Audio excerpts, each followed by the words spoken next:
يا بني أعوذ بالله من الشيطان الرجيم بسم الله الرحمن الرحيم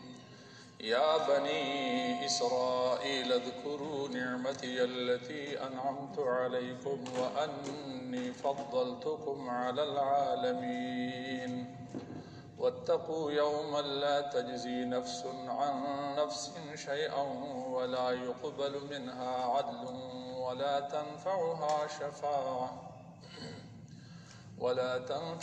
شفاعة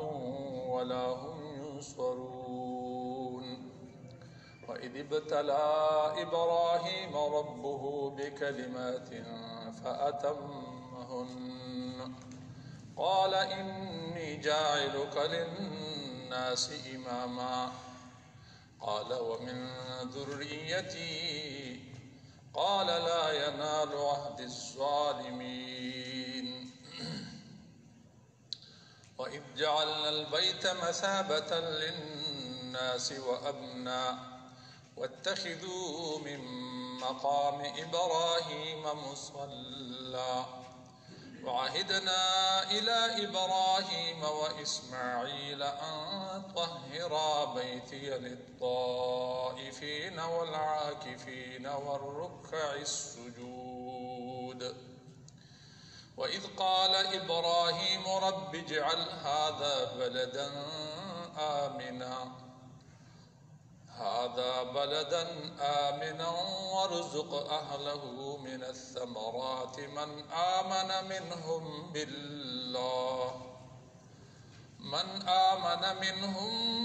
بالله واليوم الآخر قال ومن كفر فأمتعه قليلا ثم أضطره إلى عذاب النار وبئس المصير صدق الله العلي العظيم رب اشرح لي صدري ويسر لي أمري واحلل عقدة من لساني يفقهوا قولي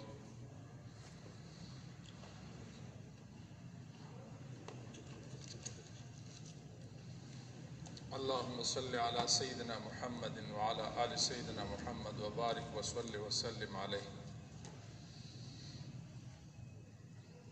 سبحانك لا علم لنا إلا ما علمتنا إنك أنت العليم الحكيم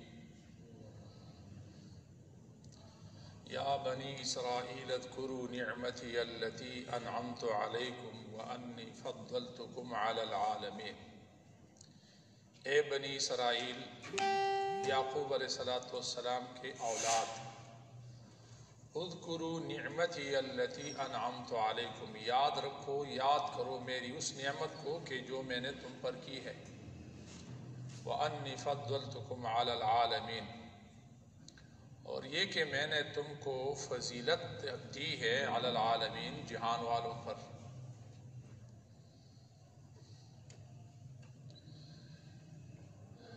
یہ یہاں تک بنی اسرائیل کے مختلف واقعات، تاریخی واقعات ذکر کیے گئے۔ بعض واقعات ایسے تھے کہ جو اس قوم کے اوپر عذاب کے نازل ہونے کے واقعات تھے، اللہ تعالیٰ کے غضب کے واقعات تھے۔ ضربت علیہم الذلۃ والمسکنہ۔ بعض جگہوں پر احسانات اور انعامات کا ذکر کیا گیا کہ تمہارے اوپر اور تمہارے آباء اور اجداد کے اوپر ہم نے یہ اور یہ احسانات کیے۔ مثلا فرعون سے آزادی اور نجات کا تذکرہ، یہ انعام ہے اللہ تعالیٰ کا اس قوم کے اوپر کہ ان کے ظلم سے اللہ تعالیٰ نے ان کو نجات دی، ڈوبنے سے ان کو بچایا، نکالا۔ تیہ کے میدان میں اللہ تعالیٰ نے خصوصی انعامات من و سلوہ کی شکل میں ان کے اوپر کی۔ اس طرح کے بہت سارے انعامات، اور پھر ان کی نافرمانیوں کے نتیجے میں ان کے اوپر عذابات کا تذکرہ ہوا ہے۔ اب اسلوب بدل کر اور انداز بدل کر ایک بار پھر بنی اسرائیل کو خطاب کیا جا رہا ہے کہ دیکھو تم بنی اسرائیل اپنے آپ کو ابراہیم علیہ السلام کی طرف منسوب کرتے ہو۔ ابراہیم علیہ السلام تو اللہ تعالیٰ کے بہترین اولو العزم انبیاء میں سے عظیم پیغمبر تھے، اور ابراہیم علیہ السلام کا مذہب اور مسلک وہ مشرکانہ مذہب نہیں تھا، وہ مشرک نہیں تھے، شرک نہیں کیا تھا، بلکہ ابراہیم علیہ السلام کا مذہب بھی اسلام تھا، وہ بھی مسلمان تھے ابراہیم علیہ السلام، اور انہوں نے بھی اسلام کی طرف دعوت دی تھی۔ یہ محمد صلی اللہ علیہ وسلم بھی اپنے باپ ابراہیم علیہ السلام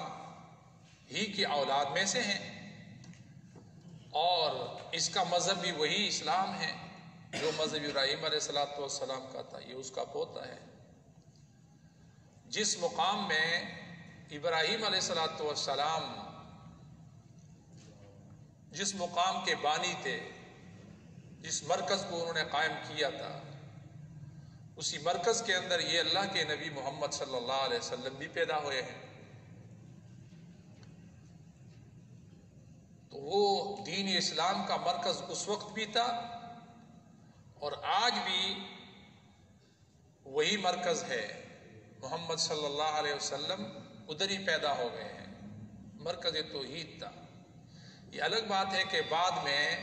مخالفین نے اور مشرکین نے مشرکانہ طریقے پر عبادت شروع کر دی، اور اللہ کے اس گھر کے اندر انہوں نے بت پرستی شروع کر دی، بت رکھ دیے۔ ابراہیم علیہ السلام نے بھی شرک سے بیزاری کا اعلان کیا تھا اور دعا کی تھی کہ اللہ تعالیٰ اس مرکز کو شرک سے پاک کر دے، اور یہاں اپنے بندوں میں سے ایک بندہ بھیج دے تاکہ یہاں وہ اس پاکیزگی کی بات کر لے اور وہ پاکیزہ نظام پیش کرے، اور شرک اور کفر کے علائشوں سے یہاں کے لوگوں کو پاک کر دے، یہاں کے باسیوں کو پاک کر دے۔ اور اسی طرح ان کے لیے اس وقت بھی ابراہیم علیہ السلام نے اپنی اولاد کے لیے رزق کی کشادگی اور فراخی کی دعا کی تھی، اور ان کے لیے ہادی اور معلم کی بھی دعا کی تھی۔ تو محمد صلی اللہ علیہ وسلم تو اپنے باپ ابراہیم علیہ السلام کی دعا ہے، اور وہ خود بھی فرمایا کرتے تھے کہ میں اپنے باپ ابراہیم علیہ السلام کی دعا ہو۔ مسند احمد میں عرباض ابن ساریہ رضی اللہ تعالیٰ عنہ کی روایت سے ایک حدیث نقل کی ہے کہ نبی علیہ السلام نے ارشاد فرمایا تھا، ان عند اللہ لخاتم النبیین، میں اللہ کے نزدیک تمام انبیاء علیہ السلام کا آخری نبی اور پیغمبر ہو، اس حال میں کہ آدم علیہ السلام ابھی مٹی کی کیفیت میں تھے، گارے کی کیفیت میں منجمد تھے، اور میں تم کو خبردار کرتا ہوں وَسَأُنَبِّئُكُمْ بِأَوَّلِ ذَلِكَ، میں تم کو اس بارے میں بتلاتا ہوں کہ میں کون ہوں، انی دعوت ابراہیم، کہ میں اپنے باپ ابراہیم علیہ السلام کی مقبول دعا ہو، میرے باپ ابراہیم علیہ السلام نے جو دعا کی تھی میرے حق میں قبول ہوئی ہے۔ وبشارت عیسیٰ، میں عیسیٰ ابن مریم علیہ السلام کی بشارت اور خوشخبری ہوں، جس پیغمبر کی پیشنگوئی اور خوشخبری عیسیٰ علیہ السلام نے دی تھی میں وہی ہوں۔ وَرُؤْيَا أُمِّي، اور میں اپنی امی جی کا وہ خواب ہو جو میری ماں نے وہ خواب دیکھا تھا۔ وَكَذَلِكَ أُمَّهَاتُ النَّبِيِّينَ يُرَيْنَ، دیگر انبیاء علیہ السلام کے ماؤں کو بھی یہی خواب دکھائے گئے تھے، اور میں بھی اپنی ماں کا خواب ہوں۔ تو اس حدیث سے بھی یہ بات معلوم ہو گئی کہ محمد صلی اللہ علیہ وسلم کے لیے دعا ابراہیم علیہ السلام نے کی تھی۔ اب یہ تم لوگ بنی اسرائیل، یہود اور نصارہ، تم اس پیغمبر صلی اللہ علیہ وسلم کی مخالفت کرتے ہو، تو جس چیز کی دعوت ابراہیم علیہ السلام نے دی تھی اور تم اس کی طرف اپنے آپ کو منسوب کرتے ہو اور کہتے ہو کہ ہم ملت ابراہیمی پر ہے، تو ملت ابراہیمی پر تو یہ رسول اللہ صلی اللہ علیہ وسلم بھی ہیں، تو پھر تم اللہ کے اس نبی سے انکار کیوں کرتے ہو؟ آپ اگر یعقوب علیہ السلام کی اولاد ہو، وہ بھی مذہب اسلام پر تھا، یعقوب علیہ السلام کا بھی کوئی الگ مذہب تو نہیں تھا، وہ بھی اسی توحید کے مسلک پر قائم تھے، اور آپ کا بھی مذہب اسلام تھا، تو تم نے اصل مذہب چھوڑ دیا۔ یہ کیوں چھوڑ دیا ہے؟ در حقیقت تم دنیا پرستی میں مبتلا ہو گئے ہو، اور مال و دولت کی محبت کی وجہ سے تم نے اپنے اصل مسلک اور مذہب کو چھوڑ دیا ہے، اسلام کو چھوڑ دیا ہے۔ ابراہیم علیہ السلام تو وہ پیغمبر ہیں کہ جنہوں نے شرک کے خلاف کیا آواز بلند کی، دعوت دی اور اس سے برات کا اظہار کیا، حتیٰ کہ اپنے باپ کو بھی انہوں نے یہی دعوت دی اور ان کو شرک چھوڑنے کی ترغیب دی اور کہا کہ یہ ٹھیک نہیں ہے، یہ جو تم بت فروش بنے ہو اور بت پرستی کروا رہے ہو، تو ان بتوں کو چھوڑ دو، ان کو چھوڑ دو، ان کی بندگی نہ کرو۔ اور اس کام کے لیے پھر ابراہیم علیہ السلام نے ہجرت بھی کی۔ اس کے لیے پھر اس کی قوم کے لوگ آپ کے مخالف ہو گئے اور آپ کو آگ میں بھی ڈالا گیا۔ یہ قربانی بھی ابراہیم علیہ السلام نے دی۔ پھر اپنے اللہ رب العالمین نے اس کو ایک بہت بڑے امتحان میں ڈال دیا، اپنے بیٹے کے ذبح کرنے کا حکم دیا گیا۔ اس کے لیے بھی ابراہیم علیہ السلام تیار ہو گئے، اپنے بیٹے کی قربانی پیش کی اور اللہ رب العالمین نے اس کو قبول کیا۔ ہاجرہ علیہ السلام اپنی بیوی اور اسماعیل علیہ السلام کو اسی مرکز کے اندر اسی طرح چھوڑ دیا اور خود ان کو چھوڑ کر واپس شام چلے گئے۔ یہ سارے کام ابراہیم علیہ السلام نے کیے اور ان آزمائشوں سے نکل گئے۔ ابراہیم علیہ السلام کو ان آزمائشوں میں ان کی مصلحتوں کا کوئی پتہ نہیں تھا کہ اس کے اندر کیا مصلحت ہے اور اس کا نتیجہ کیا نکلنے والا ہے، بلکہ صرف اور صرف اللہ رب العالمین کا حکم سمجھ کر وہ یہ کام کرتے رہے۔ اس کے نتیجے میں پھر اللہ رب العالمین نے فرمایا کہ انی جاعلک للناس اماما۔ تو اس رکوع کے اندر ابراہیم علیہ السلام کے ان واقعات کا تذکرہ کیا گیا ہے۔ فرمایا وَاتَّقُوا يَوْمًا لَا تَجْزِي نَفْسٌ عَن نَفْسٍ شَيْئًا وَلَا يُقْبَلُ مِنْهَا عَدْلٌ وَلَا تَنْفَعُهَا شَفَاعَةٌ۔ ڈرو اس روز سے کہ جس دن کوئی نفس دوسرے نفس کو کوئی فائدہ نہیں پہنچا سکے گا، کسی چیز کا بھی کوئی نفع نہیں پہنچا سکے گا۔ وَلَا يُقْبَلُ مِنْهَا عَدْلٌ، پھر اس سے فدیہ اور معاوضہ اور بدلہ قبول نہیں کیا جائے گا۔ وَلَا تَنْفَعُهَا شَفَاعَةٌ، اور کسی نفس کو کوئی سفارش نفع نہیں دے گی، شفاعت نفع نہیں دے گی۔ وَلَا هُمْ يُنصَرُونَ، نہ ان کی کوئی مدد کی جائے گی۔ یہ آیت پہلے گزری ہے، دونوں آیتیں اوپر والی۔ وَإِذِ ابْتَلَىٰ إِبْرَاهِيمَ رَبُّهُ بِكَلِمَاتٍ، اور جب آزمایا ابراہیم علیہ السلام کو ربہ، اس کے رب نے، اللہ تعالیٰ نے انسان کو پیدا ہی کیا آزمائشوں کے لیے، ابتلاء کے لیے ہے، اور پھر سب سے زیادہ جو اللہ کی برگزیدہ ہستیاں ہیں انبیاء علیہ السلام، اس کو زیادہ سے زیادہ آزمایا جاتا ہے اور وہی آزمائشوں کے اندر پورا اترتے ہیں۔ تو یہاں ابراہیم علیہ السلام کی آزمائشوں کا ذکر کیا کہ ذرا اس کو یاد کرو کہ جب آزمایا، امتحان لیا ابراہیم علیہ السلام کا، رب اس کے پروردگار نے بکلمات، چند کلموں کے ذریعے، کچھ کلمات کے ذریعے، کچھ احکام کے ذریعے آزمایا۔ فَأَتَمَّهُنَّ، تو انہوں نے ان تمام احکام کو پورا کیا۔ وَإِبْرَاهِيمَ الَّذِي وَفَّى، ابراہیم علیہ السلام وہ شخصیت ہے، وہ عظیم ہستی ہے، وفا، کہ انہوں نے تمام احکام کی پوری بجاوری کی، تمام احکام کو بجا لایا۔ ان کلمات سے کیا مراد ہے؟ تو ایک مفہوم تو اس سے احکام شرعیہ لیا گیا ہے، مختلف اقوال میں سے ایک قول احکام شرعیہ ہے، اور یہ زیادہ مناسب قول ہے، اور اس میں باقی جتنے بھی اقوال ہیں یہ ایک مفہوم جو مفسرین نے بیان کیا ہے وہ ان کے گویا کے اجزاء بن جاتے ہیں۔ دیگر جو اقوال ہیں کہ جب ابراہیم علیہ السلام کو شرعی احکام کے ذریعے آزمایا گیا، آپ کو مکلف کیا گیا شرعی احکام پر، اور ان کو کہا گیا کہ یہ شرعی احکام ہیں، ان کو آپ نے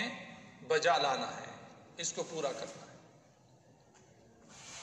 بعض لوگوں نے کہا ہے کہ اس سے مراد مناسک حج ہے، حج کے احکامات، حج کے احکام کے بجا لانے کا آپ کو حکم دیا گیا، اور ابراہیم علیہ السلام نے حج کے احکام بجا لائے، پورا کر دیے۔ بعض لوگ کہتے ہیں کہ اس سے مراد طہارت اور نظافت کے حوالے سے اور اس کے متعلق احکام مراد ہے۔ بخاری شریف کی حدیث میں وہ احکام جو ذکر کیے گئے ہیں 10 احکام ہیں کہ یہ اللہ تعالیٰ نے خصوصی طور پر ابراہیم علیہ السلام کو حکم دیا تھا، مثلا مونچے کاٹنے کا، کلی کرنے کا، ناک صاف کرنے کا، مسواک کرنے کا، سر کے بالوں میں مانگ نکالنے کا۔ یہ وہ چیزیں ہیں کہ جس کا چہرے اور سر کے ساتھ تعلق ہے ان احکام کا، تو 5 یہ ہے، اور 5 وہ ہے کہ جو جسم کے باقی اعضاء کے ساتھ اس کا تعلق ہے۔ زیر ناف بال صاف کرنے کا، ختنہ کرنے کا، یہ ابراہیم علیہ السلام کے زمانے سے ختنہ شروع ہو گیا ہے۔ 80 سال کی عمر میں ابراہیم علیہ السلام روایات میں ہیں، اسی کے مفسرین نے اسی آیت کے ذیل میں ذکر کیا ہے، ختنہ کروایا تھا۔ اسی طرح بغلوں کے بھال اکھاڑنے کا اور صاف کرنے کا، اور پیشاب کرنے کے بعد، چھوٹے بڑے پیشاب کے بعد استنجا کرنے کا حکم، اور اسی طرح ناخن تراشنے اور کاٹنے کا حکم۔ تو یہ صحیح بخاری میں یہ احکامات ذکر کیے گئے ہیں، یہ بھی ایک قول لیا گیا ہے۔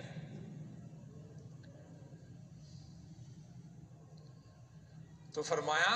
کہ وَإِذِ ابْتَلَىٰ إِبْرَاهِيمَ رَبُّهُ بِكَلِمَاتٍ فَأَتَمَّهُنَّ، اور جب آزمایا ابراہیم علیہ السلام کو اس کے رب نے بِكَلِمَاتٍ احکام کے ذریعے، فَأَتَمَّهُنَّ انہوں نے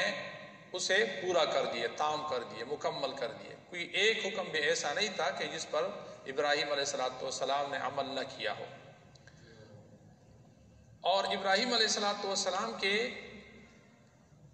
جو کچھ میں نے آپ کے سامنے اس کا ذکر کیا ہے یہ بھی اس میں شامل ہے۔ کلمات سے مراد یہی احکام بھی تھے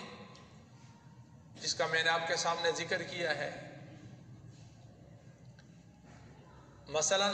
بتوں کے توڑنے کا حکم ہے، باپ کو دعوت دینا ہے، پھر آگ میں ڈالا جانا ہے، یہ بہت سارے احکام ہیں، کلمات ہیں۔ تو ان تمام آزمائشوں میں آپ پورا اترے۔ قال لا ينال قال انی جاعلک للناس اماما، ابراہیم علیہ السلام نے فرمایا، اللہ رب العالمین نے فرمایا کہ جب انہوں نے اللہ کے ان کلمات پر عمل کیا، احکام شرعیہ کو پورا کیا، تو اللہ نے فرمایا انی جاعلک للناس اماما، اب میں آپ کو بنانے والا ہوں للناس لوگوں کے لیے اماماً پیشوا اور مقتدا، دین میں اور خیر کے اعمال میں، اماماً فی الدین و اعمال الخیر، یعنی آپ کو پیشوا بناتا ہوں دین کے اندر اور خیر کے اعمال میں، کہ آپ مقتدا ہوں گے، بھلائی کے کاموں میں آپ مقتدا اور پیشوا ہوں گے، دین کے کام میں آپ مقتدا اور پیشوا ہوں گے۔ قال ومن ذریتی، ابراہیم علیہ السلام نے فرمایا کہ اور میری اولاد کو، قال ومن ذریتی، یعنی یہ پیشوائی اور امامت کا جو منصب تو نے مجھے عطا کیا ہے، اس پر میری اولاد کو بھی فائز فرما دیجئے، میری اولاد کو بھی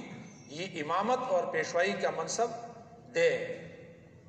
تو اللہ نے فرمایا قال لا ینال عہد الظالمین، میرے اس عہد کو نہیں حاصل کر سکتا ظالم لوگ، یعنی میرے اس وعدے کو جو امامت کا اور پیشوائی کا منصب ہے، اس کو حاصل کرنے والے ظالم نہیں ہو سکتے ہیں، ظلم کرنے والے یہ پیشوائی کے مستحق نہیں ہو سکتے ہیں۔ تو جو لوگ ظلم کرنے والے ہوں گے ان کو، ظالم لوگوں کو یہ پیشوائی کا منصب ہم نہیں دیں گے۔ اور اس میں در حقیقت اشارہ ہے اس بات کی طرف کہ چونکہ یہ بنی اسرائیل کو سنایا جا رہا ہے کہ بنی اسرائیل منصب امامت سے ہٹائے جا رہے تھے، اور اس کے بعد پھر امت مسلمہ کو اس منصب کے اوپر فائز کیا جا رہا تھا، آگے ذکر آ رہا ہے۔ تو ان کے سامنے ابراہیم علیہ السلام کی پوری زندگی رکھ دی گئی کہ ابراہیم علیہ السلام نے ان آزمائشوں کے اندر کامیاب ہو گئے، جتنے بھی اللہ تعالیٰ نے ان کو احکام دیے تھے ان کو بجا لایا، اور اس کے نتیجے میں اللہ تعالیٰ نے اس کو اس منصب کے اوپر فائز کیا تھا، پیشوائی کے منصب پر اس کو فائز کیا تھا، کہ اب پورے عرب کے لوگ بھی، مشرکین خود بھی اگرچہ مشرکانہ مذہب کے اوپر ہے، یہود اور نصارہ نے بھی اپنے اصل مذہب کو چھوڑ دیا ہے، لیکن وہ ابراہیم علیہ السلام کو اپنا پیشوا اور مقتدا مانتے ہیں۔ تو بتلایا یہ جا رہا ہے کہ چونکہ اب تم نے ابراہیم علیہ السلام کا اصل مذہب تھا، اصل مسلک تھا، احکام شرعیہ کو بجا لانے کا، دین اسلام کو نافذ کرنے کا اور اس پر عمل کرنے کا جو مسلک تھا، وہ تم لوگوں نے چھوڑ دیا ہے، اس سے تم لوگوں نے اعراض کیا ہوا ہے، منہ موڑا ہے، پیلوتئی کی ہے، اور اب تم نااہل ہو گئے ہو، تو لہذا اب اس منصب کے تم لائق نہیں ہو، تم مستحق نہیں ہو۔ اب اس منصب امامت اور پیشوائی کے منصب پر میں امت مسلمہ کو فائز کرنے والا ہوں، کہ چونکہ وہ ابراہیم علیہ السلام کے اسی مذہب کے مطابق چل رہے ہیں اور احکام شریعہ کی پابندی کر رہے ہیں، اور جو اللہ رب العالمین نے شریعت اتاری ہے اس پر عمل کر رہے ہیں۔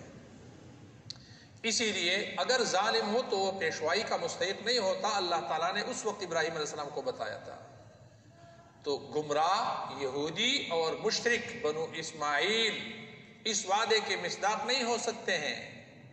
یعنی بنو اسماعیل میں سے تو یہ قریش مکہ بھی اپنے آپ کو شمار کر رہے تھے، اور وہ کہا کرتے تھے کہ ہم اپنے باپ ابراہیم کے مذہب پر ہیں، ہم بیت اللہ کے متولی ہیں، ہم یہاں حاجیوں کی خدمت کر رہے ہیں، تو یہ حق ہمارا بنتا ہے۔ لیکن ان کو سنایا گیا کہ نہیں، ابراہیم علیہ السلام نے جو دعا مانگی تھی وہ تو ظالم لوگوں کے لیے اللہ نے اس وقت بتایا تھا کہ ظالم لوگ اس کے مستحق نہیں ہیں، جو ظالم ہوں گے وہ اس منصب پر فائز نہیں ہو سکتے ہیں۔ لہذا یہودی گمراہ اور عیسائی گمراہ اور بنو اسماعیل میں سے بھی جو گمراہ ہو وہ اس وعدے کے مصداق نہیں بن سکتے ہیں۔ کیوں؟ کیونکہ امام تو وہ شخص ہونا چاہیے، لأن الامام لا بد من ان يكون عادلا عاملا بالشرائع، تفسیر الوجیز۔ امام تو وہ ہونا چاہیے، اس کے لیے ضروری ہے کہ عادل ہو اور شرعی احکام کے اوپر عمل پیرا ہو، شرعی احکام جو اللہ رب العالمین نے احکام دیے ہیں اس پر عمل کرنے والے ہو، وہی پیشوائی کا مستحق اور حقدار ہے۔ تو جو ظالم ہے وہ اس کا حقدار نہیں ہے۔ اسی وجہ سے امام جساس نے احکام القرآن میں یہی بات کی ہے، ان الفاسق لا یکون خلیفتا ولا یکون حاکما، کہ جو فاسق اور نافرمان وہ نہ خلیفہ ہو سکتا ہے نہ حاکم ہو سکتا ہے۔ اب یہ احکام القرآن جو امام جساس کا ہے یہ اس دور کے مفسر نہیں ہے، قدیم مفسرین میں سے ہیں۔ یہ میں اس لیے نام لیتا ہوں کہ کہیں یہ ذہن میں نہ آ جائے ہاں جی کہ یہ چونکہ جماعت اسلامی کے ساتھ ان کا تعلق ہے تو اس وجہ سے یہ مفہوم بیان کر رہا ہے ہاں جی۔ یہ امام احکام القرآن والے جو امام جساس ہے یا جو دیگر مفسرین ہیں یہ جماعت اسلامی والے نہیں تھے، یہ بہت پہلے گزرے ہیں ہاں جی۔ تو لہذا جتنے بھی لوگ ہیں وہ کھلے ذہن کے ساتھ جس مسلک کے ساتھ ان کا تعلق ہے وہ اس آیت کے مفہوم کو سمجھے، یہ قرآن ہے، یہ ہم خود اپنے طور پر نہیں بنا سکتے ہیں۔ تو یہ انہوں نے کہہ دیا ہے کہ فاسق شخص خلیفہ نہیں بن سکتا اور وہ حاکم نہیں بن سکتا، وہ اس کا مستحق ہی نہیں ہے۔ احتج الجمہور على ان الفاسق لا يصلح ان يعقد له الامام، تفسیر کبیر امام راضی رحمہ اللہ، یہ بھی بہت پرانے ہیں۔ وہ کہتے ہیں کہ جمہور نے اس آیت سے استدلال کیا ہے،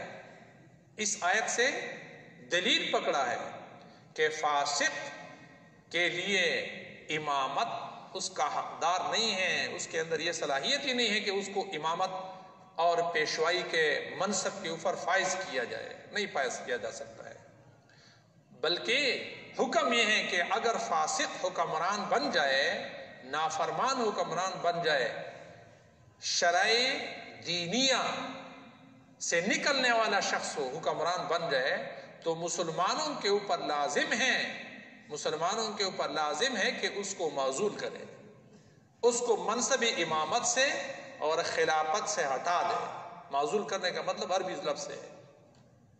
اس کو ہٹا دیا جائے اور اس کی جگہ ایسا امام، ایسا خلیفہ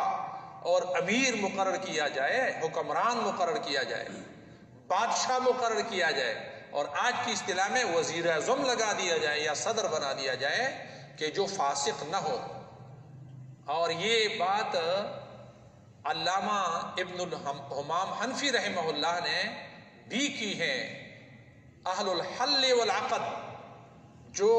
اہل الحل والعقد ہے، یعنی کھولنے والے اور باندھنے والے، یعنی جن کے ہاتھوں میں اختیار ہے اور جو بڑے ہیں وہ مشورہ کریں گے اور ایسے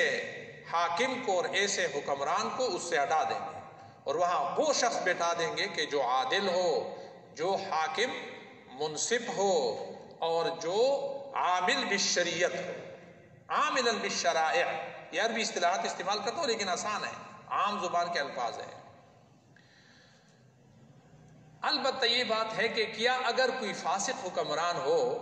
بات ذرا سختی کی طرف جا رہی ہے ہاں جی، تو باہر کے نرم باتیں بھی کریں گے اور سخت بھی کریں گے، کیونکہ یہ تو اللہ کا کلام ہے۔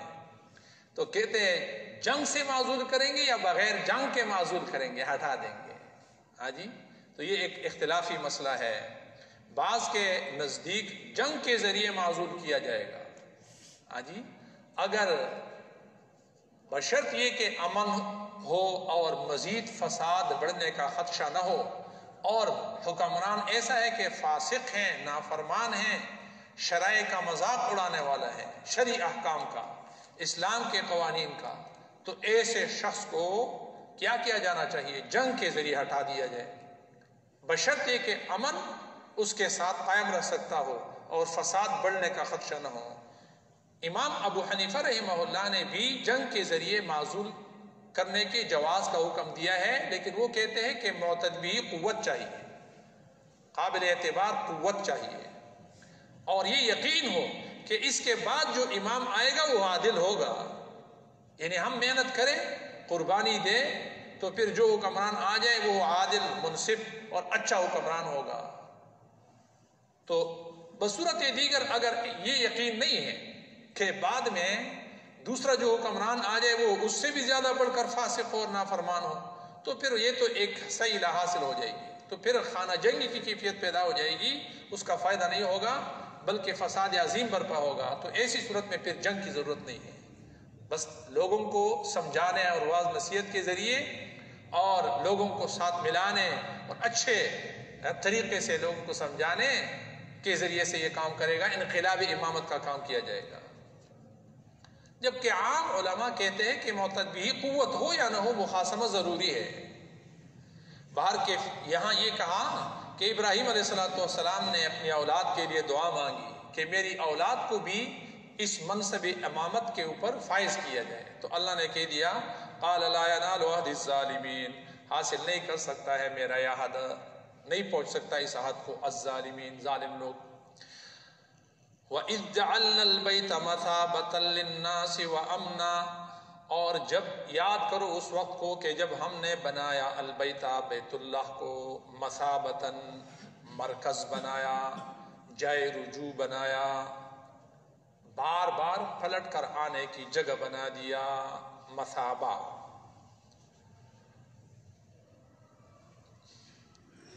وَأَمْنًا، اور جائے امن بنایا، اس سے کیا مراد ہے؟ اور یاد کرو اس وقت کہ ہم نے بیت اللہ کو مرکز بنایا، مثابتاً، ثابہ یثوب ثوباً، رجوع کو کہتے ہیں، رجع یرجع رجعاً، کہ یہاں لوگ چونکہ حج کے لیے اور عبادت کے لیے بار بار آتے ہیں اور جاتے ہیں، اس وجہ سے اس کو مثابہ کہا گیا ہے۔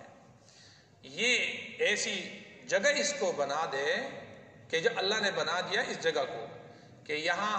لوگ بار بار آتے ہیں، آئیں گے۔ ابراہیم علیہ السلام کی اس پکار پر لبیک کہیں گے۔ وَإِذْ جَعَلْنَا الْبَيْتَ مَثَابَةً لِلنَّاسِ، اور یاد کرو کہ ہم نے بنا دیا تھا بیت اللہ کو مثابتاً، مرکز یا جائے رجوع، للناس، لوگوں کے لیے، وَأَمْنًا، اور امن کی جگہ بنا دیا۔ یہ یہاں لوگ ایک دوسرے کو کے ساتھ جنگ اور جدال بھی نہیں کرتے تھے، لڑائی بھی نہیں لڑتے تھے، ایک دوسرے کو قتل بھی نہیں کرتے تھے، اگرچہ ایک دوسرے کے جانی دشمن ہوتے تھے۔ یہ کس نے کیا؟ یہ انعام اور احسان اس جگہ کے اوپر اللہ رب العالمین نے کیا۔ اللہ تعالیٰ نے بطور انعام اور احسان کے یہاں ذکر کیا ہے۔ فتح مکہ کے موقع پر رسول اللہ صلی اللہ علیہ وسلم جب یہاں داخل ہوئے تو دوسرے روز بیت اللہ میں تشریف لے گئے، فرمایا اس کو اللہ تعالیٰ نے حرمت دی ہے، اس گھر کو اللہ نے محترم بنایا ہے، اور اس میں جنگ اور جدال، لڑائی جھگڑا یہ حرام ہے اور ممنوع ہے، اور مجھے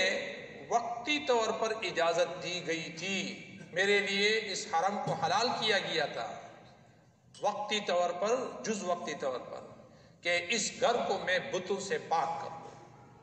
اور اب اس کے بعد تا قیامت یہ محترم بنایا گیا ہے، ممنوع اور حرام بنایا گیا ہے، یہاں جنگ و جدال نہیں کیا جائے گا، یہاں امن کی جگہ بنا دیا ہے۔ اس وجہ سے فقہا یہ کہتے ہیں کہ یہاں اگر کوئی مجرم آتا ہے تو کیا مجرموں کو سزا دی جائے گی حرم کے اندر یا نہیں دی جائے گی، اور سزا دی جا سکتی ہے یا نہیں دی جا سکتی ہے، یہ بھی مسئلہ فقہا کے درمیان اختلافیہ ہے۔ امام شافعی رحمہ اللہ فرماتے ہیں کہ قصاص یہاں حرم میں لیا جا سکتا ہے، حرم کے اندر، حرم کے حدود میں قصاص لیا جا سکتا ہے، اگر کسی شخص نے کسی کو ناحق قتل کیا ہے تو اس سے قصاصاً قتل کیا جا سکتا ہے، جبکہ امام ابو حنیفہ رحمہ اللہ کہتے ہیں کہ قصاص کے لیے بھی فیصلہ تو حرم کے اندر کیا جا سکتا ہے، لیکن قصاص کے تنفیذ کے لیے حرم سے اس کو باہر نکالا جائے گا اور سزا کی تنفیذ باہر کی جائے گی، یعنی وہاں سے نکالنے پر مجبور کیا جائے گا، تو جب باہر نکلے گا تو باہر نکلنے کے بعد پھر ان کے اوپر حد نافذ کیا جائے گا، اور یہ حرم کے اندر اس کے اوپر نافذ نہیں کیا جا سکتا۔ اسی لیے امت کے اندر یہ بات چلی آ رہی ہے کہ اس کو یہاں اس کو محترم سمجھتے ہیں، اور اس میں وہ چیزیں، لڑائی جھگڑے، جنگ و جدال، یہ حرام ہوتا ہے، یہاں کے درختوں کو نہیں کاٹا جاتا، یہاں کے گھاس کو بھی نہیں کاٹا جاتا، یہاں کے جو جانور ہوتے ہیں شکار ہے نہیں کھیلا جاتا حالت احرام کے اندر۔ باہر کے یہ احکامات پھر اپنے اپنے جگہ پر آتے جائیں گے۔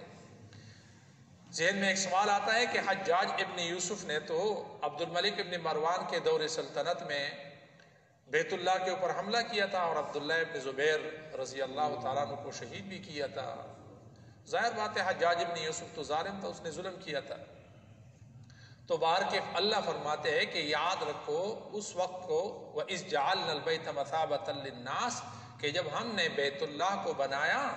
مرکز بنایا، جائے رجوع بنایا، للناس لوگوں کے لیے، وَأَمْنًا اور امن کی جگہ بنا دیا، تو یہ امن کی جگہ ہے۔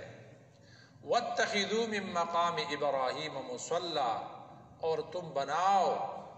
مقام ابراہیم، ابراہیم علیہ السلام کے کھڑے ہونے کی جگہ کو مصلی، جائے نماز۔ ابراہیم علیہ السلام جب بیت اللہ کے دیواروں کو اٹھا رہے تھے تو یہ اس پتھر کے اوپر ابراہیم علیہ السلام کھڑے ہوتے تھے، ہاں جی، اور دیوار اٹھاتے تھے۔ اسماعیل علیہ السلام پتھر لاتے تھے اور ابراہیم علیہ السلام کو دیتے تھے، وہ مددگار تھے۔ تو فرمایا کہ اس کو یہ شرف اللہ نے بخشا کہ چونکہ یہ ابراہیم علیہ السلام کے کھڑے ہونے کی جگہ ہے، لہذا جہاں یہ پتھر ہے اب اس پتھر کے قریب تم اس کو جائے نماز بنا لو، یہاں نماز پڑھا کرو۔ تو یہاں یہ حکم ہے کہ جب لوگ طواف کرتے ہیں نا، حاجی لوگ اور معتمرین عمرہ کرنے والے لوگ، زوار بیت اللہ کے زیارت کرنے والے لوگ، تو طواف کے بعد وہ یہاں مقام ابراہیم میں آ کر اس آیت پر عمل کرنے کی وجہ سے کہ یہاں اللہ نے حکم دیا ہے کہ وَاتَّخِذُوا مِن مَّقَامِ إِبْرَاهِيمَ مُصَلًّى، اس کو جائے نماز بنا لو، یہاں 2 رکعت نوافل پڑھتے ہیں۔ یہ پہلے تو قریب تھا، دروازے کے قریب تھا، بارش کی وجہ سے تھوڑا سا دور ہو گیا تھا۔ حضرت عمر رضی اللہ تعالیٰ عنہ کے زمانے میں پھر انہوں نے اس جگہ پہ اس کو نصب کر دیا۔ وَعَهِدْنَا إِلَىٰ إِبْرَاهِيمَ وَإِسْمَاعِيلَ أَن طَهِّرَ بَيْتِيَ لِلطَّائِفِينَ وَالْعَاكِفِينَ وَالرُّكَّعِ السُّجُودِ، اور ہم نے ابراہیم علیہ السلام کو تاکیدی حکم کیا اور اسماعیل علیہ السلام کو بھی تاکیدی حکم کیا۔ کس طرح حکم کیا؟ ان طہر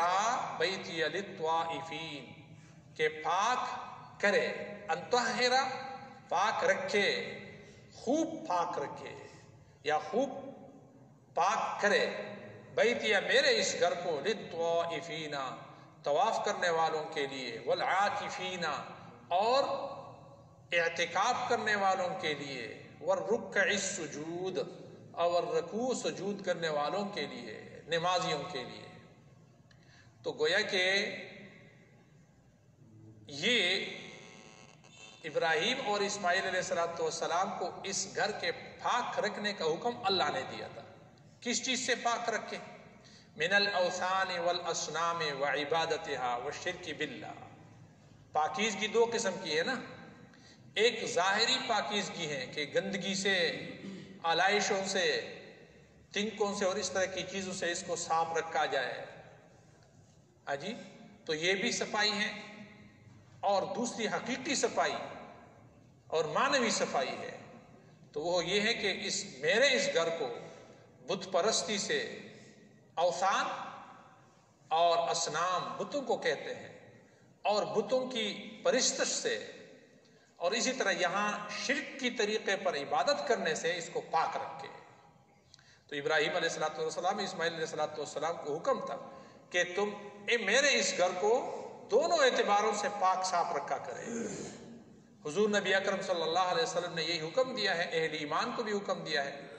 کہ وہ مسجدوں کو پاک صاف رکھا کرے، خوشبودار رکھا کرے، اور ایک امتی کا کہ جو مسجد سے کوئی تنکا یا کوئی گندگی کی کوئی چیز اٹھا کر باہر لے جاتا ہے، کہتے ہیں اعمال خیر مجھ پر پیش کیے گئے، تو یہ عمل بھی میں نے دیکھا ہے کہ میرے امتی ایک تنکا یا کوئی چیز مسجد سے اٹھا کر باہر لے جا رہا ہے، اور ایک موقع پر جب دیکھا کہ کسی نے وہاں تھوکا ہے تو نبی اکرم صلی اللہ علیہ وسلم کی جب نظر پڑی تو غصے ہو گئے اور پھر خود جا کر اس کو کھرچا اور صاف کیا اور وہاں خوشبو لگا دی اور کہا کہ مسجد اس کے لیے نہیں، اس کے لائق نہیں ہے۔ باہر کے مسجدوں کے اپنے آداب ہیں اور اس کے لیے اپنے احکام ہیں، یہاں وہ مقصود نہیں ہے، لیکن صرف یہاں اللہ فرماتے ہیں کہ ہم نے ابراہیم اور اسماعیل علیہ السلام کو یہ تاکیدی حکم کیا تھا کہ میرے اس گھر کو یعنی بیت اللہ کو شرک سے، بت پرستی سے اور بتوں سے پاک صاف رکھو، علائشوں سے پاک صاف رکھو، کہ یہاں لوگ اللہ کی بندگی کرے، صرف ایک خدا کی بندگی کرے، ہاں جی، ایک اللہ کی بندگی اور عبادت کرے، ایک اللہ کے بندے بن جائے، اور یہاں اعتکاف کرے، عبادت کرے، باقی دنیا سے کٹ کر آئے اور یہاں بیٹھے، اللہ کا ذکر کرے اور رکوع سجود کرے، نمازیں پڑھے، تو ان لوگوں کے لیے اس کو کیا کرے؟ پاک صاف رکھے۔ اس میں مقصود کیا ہے؟ مشرکین مکہ کو سنایا جا رہا ہے کہ باپ ابراہیم اور اسماعیل علیہ السلام کے دعوے دار تو تم ہو جی، اور اللہ کے نبی محمد صلی اللہ علیہ وسلم کے ساتھ تم دشمنی کرتے ہو، لیکن اللہ کے نبی تو اپنے باپ ابراہیم علیہ السلام کے طریقے پر اس گھر کو رکھنا چاہتا ہے، اور تم اس گھر کو علائشوں سے بھر دیتے ہو، تم نے ان کو بت پرستی سے بھر دیا ہے، تو بت پرستی چھوڑ دو، آجی ایک خدا کی بندگی کرو، شرک نہ کیا کرو اللہ کے ساتھ۔ اور یہی اصل مذہب اور اصل مسلک تھا ابراہیم اور اسماعیل علیہ السلام کا۔ تو اگر تم واقعتاً اپنے آپ کو ابراہیم علیہ السلام کی طرف منسوب کرتے ہو، ایک قریش کے لوگوں، تو ابراہیم علیہ السلام کا تو یہی کام تھا اور ہم نے یہی حکم دیا تھا، یہ تم نے کیا شروع کر دیا ہے کہ تم نے اپنی خدائی قائم کر دی ہے، ہاں جی، اور اللہ تعالیٰ کی خدائی کی نفی کر دی ہے، تو ابراہیم علیہ السلام کا تو یہ کام نہیں تھا۔ تو اس لیے کہا کہ یاد رکھو، اس وقت کو بھی یاد رکھو کہ ہم نے یہ حکم دیا تھا ابراہیم علیہ السلام اور اسماعیل علیہ السلام کو۔ وَإِذْ قَالَ إِبْرَاهِيمُ رَبِّ اجْعَلْ هَٰذَا بَلَدًا آمِنًا وَارْزُقْ أَهْلَهُ مِنَ الثَّمَرَاتِ مَنْ آمَنَ مِنْهُمْ بِاللَّهِ وَالْيَوْمِ الْآخِرِ۔ اور یاد کرو اس وقت کو کہ جب ابراہیم علیہ السلام نے یہ دعا مانگی تھی کہ رب اجعل، اے پروردگار، اجعل هَٰذَا بَلَدًا آمِنًا، بنا دے اس مکہ شہر کو بلدن آمنن، امن والا شہر بنا دے، وارزق اہلہ من الثمرات، اور اس کے باسیوں کو اور اس کے رہنے والوں کو، اس شہر کے اہلہ میں ضمیر بلد کو راجع ہے، اس شہر کے باسیوں کو اور رہنے والوں کو، وارزق اہلہ من الثمرات، پلوں میں سے دے دو، جی عطا کر دے ان کو، پل رزق عطا کر دے، من آمن منہم باللہ والیوم الآخر، لیکن کن کو؟ من آمن باللہ والیوم الآخر، جو ان میں سے ایمان لائے اللہ پر اور روز آخرت پر۔ تو یہ دعا مانگی ابراہیم علیہ السلام نے شہر کے امن کے لیے، سکون کے لیے، اور اس شہر کی معاشی حالت کو بہتر کرنے کے لیے دعا مانگی کہ یہاں کا معاش درست ہو جائے، معیشت درست ہوتی ہے، ہاں جی، تو اللہ کی بندگی ٹھیک طریقے سے ہو سکتی ہے، اللہ کے احکام کی صحیح طریقے سے پابندی ہو سکتی ہے۔ معیشت درست نہ ہو، پریشانی ہو، ٹینشن ہو، تو اللہ کی بندگی اس طریقے سے نہیں ہو پاتی۔ اسی لیے ابراہیم علیہ السلام اس بنیادی ضرورت کے لیے دعا مانگتے ہیں۔ اور امن ایک عظیم نعمت ہے، جی، عرب کے اندر امن نہیں تھا، بد امنی تھی، قتل و غارت گری تھی، جی، اور یہ قبائل باہم لڑا کرتے تھے، جنگ و جدال بہت عام تھا، اور ایک دوسرے کے جانی دشمن ہوتے تھے، معمولی باتوں پر ایک دوسرے کے ساتھ لڑتے تھے، اور سفر اگر قافلوں کی شکل میں اس لیے کرتے تھے کہ اگر تنہا کوئی سفر کر لے تو اس کی جان محفوظ نہیں ہوتی تھی، قتل کیا جاتا تھا، ان کے پاس جو کچھ ہوتا تھا ان کو لیا جاتا تھا اور لوٹ لیے جاتے تھے۔ اسی لیے اللہ تعالیٰ نے بطور انعام یہ ذکر کر دیا قرآن کریم میں دوسری جگہ پر کہ دیکھو یہاں کو اللہ رب العالمین نے تمہارے اوپر، قریش کو کہا جا رہا ہے، یہ انعام اور احسان کیا ہے کہ تمہیں امن دیا ہوا ہے، اس شہر کے اندر تمہیں امن اور سکون حاصل ہے، تمہاری جانیں محفوظ ہیں، یہاں تم باہر اگر ایک دوسرے کے دشمن بھی ہو قاتل بھی ہو، ایک دوسرے کے جانی دشمن ہو، لیکن جب یہاں اس شہر کے اندر آتے ہو تو پھر ایک دوسرے کے اوپر ہاتھ نہیں اٹھاتے ہو. یہ اللہ کا تمہارے اوپر احسان ہے. جبکہ دیکھو دائیں بائیں تو لوگ اچھک کر لیے جاتے ہیں، لوٹ لیے جاتے ہیں، ان کی جانیں محفوظ نہیں ہیں، مال محفوظ نہیں ہے، عزت محفوظ نہیں ہے. تو باہر کے ابراہیم علیہ السلام نے دعا مانگی تھی کہ یہاں کے باسیوں کے لیے رزق کی بھی ضرورت ہے اور یہاں امن اور سکون بھی چاہیے. اور پھر جب اللہ تعالیٰ نے حضور نبی اکرم صلی اللہ علیہ وسلم کے زمانے میں امن دیا تو وَآمَنَهُم مِّنْ خَوْفٍ بطور احسان اللہ نے ذکر کر دیا. انہوں نے تو دعا یہ کی کہ یہ چاہیے لیکن ان لوگوں کے لیے کہ جو اللہ پر ایمان لائے اور روز آخرت پر ایمان لائے، ان لوگوں کو رزق بھی دے اور امن بھی دے. قَالَ وَمَنْ كَفَرَ فَأُمَتِّعُهُ قَلِيلًا ثُمَّ أَضْطَرُّهُ إِلَىٰ عَذَابِ النَّارِ. اللہ تعالیٰ نے جواب دیا اور کہا، فرمایا وَمَنْ كَفَرَ، اور جو کفر کرے گا یعنی ایمان اللہ پر نہیں لائے گا اور روز آخرت پر ایمان نہیں لائے گا تو کیا ہوگا؟ ابراہیم علیہ السلام آپ کی یہ دعا کا یہ حصہ جو ہے یہ میں قبول نہیں کر سکتا ہوں کہ رزق کے دروازے ان کے اوپر بند کر دو. یہ رزق ان کو بھی دینی ہے. ہاں جی، دنیا کی دولت کافروں کو بھی اللہ دیتا ہے، رزق ان کو بھی دیتا ہے. کسی کے رزق کی فراوانی اور دولت کی فراوانی یہ اس کے اچھے ہونے کی اور برے ہونے کی دلیل نہیں ہے. ہاں جی، اللہ نے تو اس لیے فرمایا ہے کہ اگر یہ خدشہ نہ ہوتا کہ تمام انسان یہ سارے کفر اختیار کریں گے تو پھر کیا ہوگا؟ ہم ان کو کیا دیتے؟ ان کے گھروں کی سیڑھیاں چاندی کے بنا دیتے، سونے کے بنا دیتے. تو باہر کے قال ومن کفر فامت، اللہ نے کہا کہ ومن کفر، اور جو کفر کرے گا فامتعه، تو میں اس کو فائدہ دوں گا، قلیلا، تھوڑے وقت کے لیے معمولی اس کو فائدہ دوں گا. ثم اضطروا الى عذاب النار، پھر میں ان کو مجبور کروں گا الى عذاب النار، جہنم کے عذاب کی طرف، یعنی جہنم کے عذاب میں لے جاؤں گا، داخل کروں گا. وبئس المصیر، اور یہ بہت برا ٹھکانہ ہے. وبئس المصیر، یہ انتہائی برا ٹھکانہ ہے. وَإِذْ يَرْفَعُ إِبْرَاهِيمُ الْقَوَاعِدَ مِنَ الْبَيْتِ وَإِسْمَاعِيلُ، اجمالی طور پر یہ بات آ گئی ہے. اور یاد کرو اس وقت کو کہ جب اٹھا رہے تھے ابراہیم علیہ السلام القواعد، بنیادیں،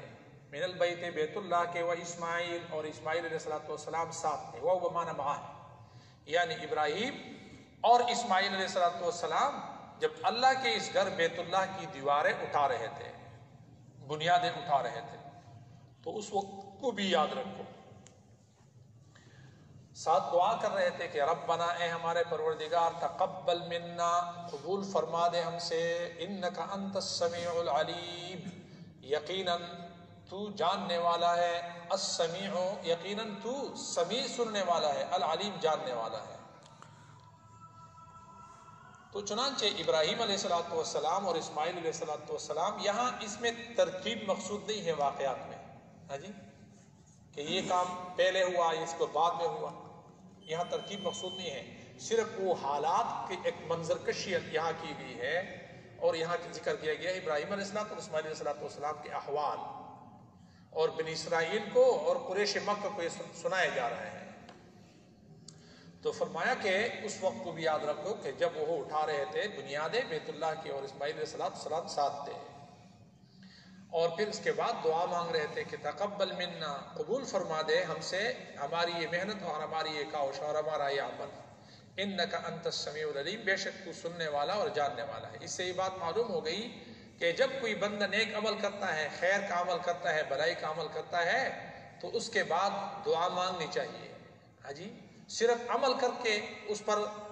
نہیں ہونا چاہیے کہ بس میں نے عمل کر دیا اور بس ذمہ داری پوری ہو گئی. نہیں، نیک عمل کرنے کے بعد بھی دعا مانگنی چاہیے. یہ بہترین عمل تھا کہ اللہ کے گھر کو آباد کیا ابراہیم علیہ السلام، اسماعیل علیہ السلام نے، بیت اللہ کی دیواریں اٹھائی اور بیت اللہ کی تعمیر مکمل ہو گئی. تو تعمیر مکمل کرنے کے بعد دونوں باپ بیٹے نے دعا مانگی کہ پروردگار اب یہ ہم سے قبول فرما دے. چنانچہ کوئی بھی نیک عمل ہو تو چاہیے کہ بندہ اس کے بعد دعا مانگے. ربنا، اے ہمارے پروردگار، وجعلنا مسلمین لک، اور بنا دے ہمیں، ہم دونوں کو، مسلمین لک، اپنے فرمان بردار. مسلمین تثنیہ کا صیغہ ہے کہ ہم دونوں تیرے فرمان بردار ہو. مسلمین منقادین موحدین لکا لا نعبد الا ایاک. تفسیر ابن کثیر نقل کرتا ہے کہ یہ دعا انہوں نے مانگی کہ اے پروردگار ہمیں اپنے فرمان بردار بنا دے اور موحدین بنا دے تاکہ ہم آپ کے سوا کسی اور کی بندگی نہ کریں. لا نعبد الا ایاک کہ ہم بندگی آپ کے سوا کسی اور کی نہیں کریں. وَمِن ذُرِّيَّتِنَا أُمَّةً مُسْلِمَةً لَكَ اور ہماری اولاد میں سے بھی ایک جماعت ایسی بنا دے مُسْلِمَةً لَكَ جو تیری فرمان بردار ہو تابعدار ہو. وَأَرِنَا مَنَاسِكَنَا اور دکھلا دے ہمیں مناسکنا شرائع دیننا ہمارے دین کے احکام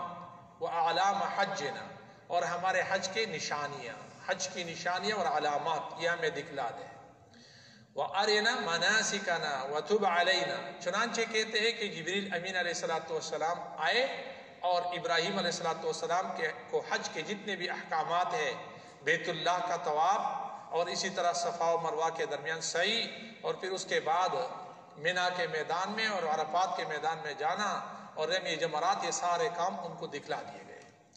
تو کہتے ہیں کہ ان دونوں نے یہ بھی دعا کی تھی کہ وَأَرِنَا مَنَاسِكَنَا اور دکھلا دے ہمیں ہمارے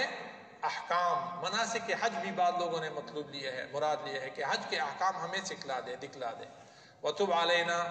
اور ہمارے توبے کو قبول فرما دے ہم پر رجوع فرما لے رحمت کے ساتھ. وَتُبْ عَلَيْنَا إِنَّكَ أَنْتَ التَّوَّابُ الرَّحِيمُ بے شک تو توبہ قبول کرنے والا مہربان ہے. تو توبہ قبول کرنے والا مہربان ہے. ربنا وبعث فیہم رسولا منہم گھر آباد کیا مرکز بنا دیا تو اے پروردگار وبعث فیہم رسولا منہم بھیج دیجئے ان میں رسولا منہم ایک پیغمبر انہی میں سے یتلو علیہم آیات کا کہ جو تلاوت کرے ان پر آیات کا تیری آیات وَيُعَلِّمُهُمُ الْكِتَابَ اور ان کو کتاب کی تعلیم دے وَالْحِكْمَةَ اور دانشمندی کی باتیں سکھلائے وَيُزَكِّيهِمْ اور ان کا تزکیہ کرے ان کو پاک کر دے. إِنَّكَ أَنْتَ الْعَزِيزُ الْحَكِيمُ بے شک تو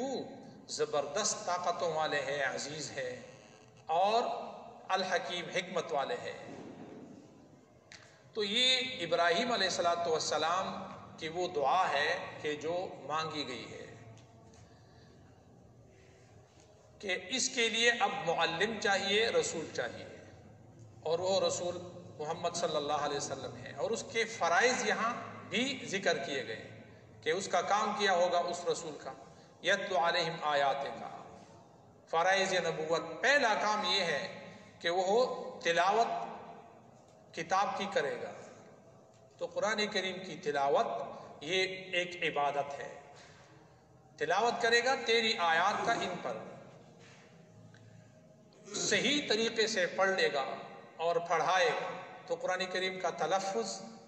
درست طریقے سے کرنا یہ بھی فرائض نبوت میں سے ہے اور اللہ کے نبی نے یہ کام کیا ہے. اور وَيُعَلِّمُهُمُ الْكِتَابِ تعلیم دے گا ان کو کتاب کی. یعنی گویا کہ یہ جو کتاب ہے تلاوت کے علاوہ اس کتاب کی تعلیم یعنی اس کے اندر جو کچھ ہے اس کو لوگوں کو سمجھانا اس کی تعلیم دینا